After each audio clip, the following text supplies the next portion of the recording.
Hello, callers, and welcome to another interesting episode of Viva Barca, the home of everything Barca. In this episode, we are going to be discussing on two interesting stories, starting with Pablo Gavi, this young talented La Masia guy who have made waves, already in his first season at Barcelona. And of course, we saw him at preseason with his brilliant skills in midfield. And of course, just 2 days ago, we talked about how Barcelona are ready to promote him to the first team. So what we are going to be discussing concerning Pablo Gavi in this episode is the fact that Barcelona are ready to offer Gavi a new contract. And I think it's well deserved, Of course, he has shown a lot of promise. Of course, he's a future. And there's a lot that he can offer for this club. So we're going to be discussing much more on this story as we progress. Then to conclude, we are going to be talking about Pjanic. Since his loan move to Besiktas almost 2 days now, Pjanic just recently had an interview. I think the interview was a brutal one, permit me to say, because it was brutal indeed. Because he really hit hard at Ronald Koeman. Talk about his frustrated time at Barca last season. And of course, really hit hard at Koeman. Most of the interview was against Koeman, the way he was treated. And guys, we all know how Koeman treated this guy was very poor, very bad. And we can see the likes of even Ricky Push. Those are some of the players that deep within them, they don't like the ways of Koeman. And I think, fair to say, as much as I don't want to judge matters, guys, I think Koeman is very clueless. He's a very clueless manager, and decision making, he's very poor. So guys, we're going to be discussing much about this interview that Pjanic just had as we move ahead. So callers, as we get ready to discuss those stories in much detail, please do ensure to subscribe to the channel if you haven't, and if you are new here, so you always stay updated with the latest Barcelona news and many more, all related to Barcelona. Barcelona are reportedly considering an improved contract for this young talented guy Pablo Gavi. This is according to this Catalan media outlet Les Sportiu, and they are saying that Barca want to do this because they want to make it as a reward for his rise to prominence and inclusion into the first team dynamics. The La Masia midfielder made his senior competitive debut last weekend in the win against Getafe and turned plenty of heads. He is reportedly a great favorite of Ronald Koeman, and that's what I can say I like about the fact that Koeman have been giving this guy some chances because he's really, really good.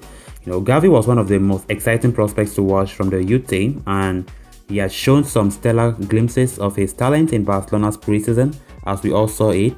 So this has earned him a permanent place into our senior 11, right? So in this Catalan outlet report, it is highlighted that Barcelona placed a heavy emphasis on the renewals of all their most prominent young talents, primarily Ansu Fati and Pedri Gonzalez. However, Gavi's renewal has also entered the list of agendas, and that our club Barcelona want his contract to be more lucrative to reflect his effort, to get his level. It will also act as an incentive for him to keep up his rise, Since Gavi's current deal runs till 2023, right? There's no immediate rush, you understand? So, and the club will hope to tie him down for longer with terms that benefit them in the event of a transfer as well as they did with Nico Gonzalez. So both Gavi and Nico are sure to feature a lot more this season, a prospect that is mouth-watering for all of us Barcelona fans. So now moving on to the next story of discussion, Pjanic was one of many misguided signings that we made during Maria Bartomeu's nonsense tenure as president.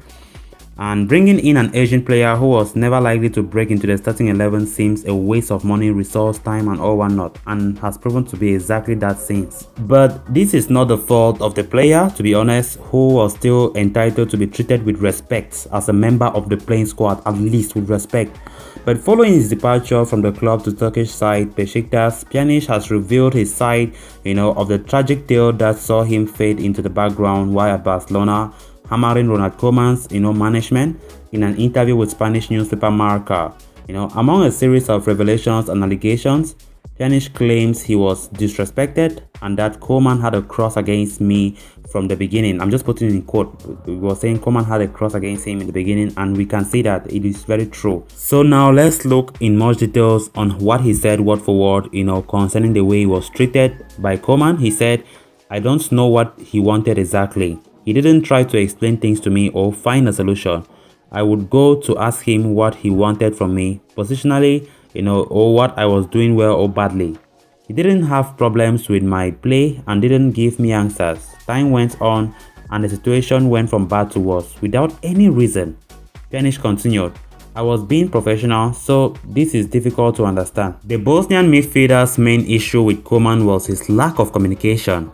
He said, I had preferred things to be said to me directly, but it was what it was, he said.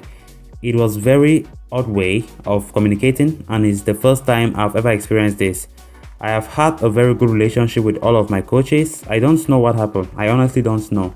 He didn't want responsibility or confrontation because I guess that couldn't be handled. He went on to explain that from the very beginning there were problems. He said, my situation was complicated from the beginning. I got there after 2 weeks away, started to train little by little, alone, to prepare myself to start with my teammates. 3, 4, 7, 10 days went by and the coach never came to talk about the season, about me, to speak about anything. It was strange but fine.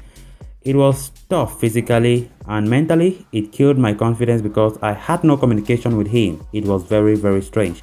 The coach is the one who says who plays and who doesn't, but there are ways of doing things. He had a cross against me from the beginning. It was hard to accept. Asked what he thought Koeman's issue with him was, Pjanic was unsure. He said, I have honestly asked myself a lot of times, wondering what I did wrong. Maybe he didn't like that I said I wanted to play more public, he said. But any coach would say, okay, this is a competition and I like to hear that. That might be it, but I would have liked him to tell me to my face that I wasn't for him. It didn't exist though and I don't understand him. It's complicated because it's the first time it's happened to me and I've never seen behavior like that before. So callers, before we end this video, I would like you guys to share your thoughts down in the comment section below, concerning the stories we have just discussed in this video.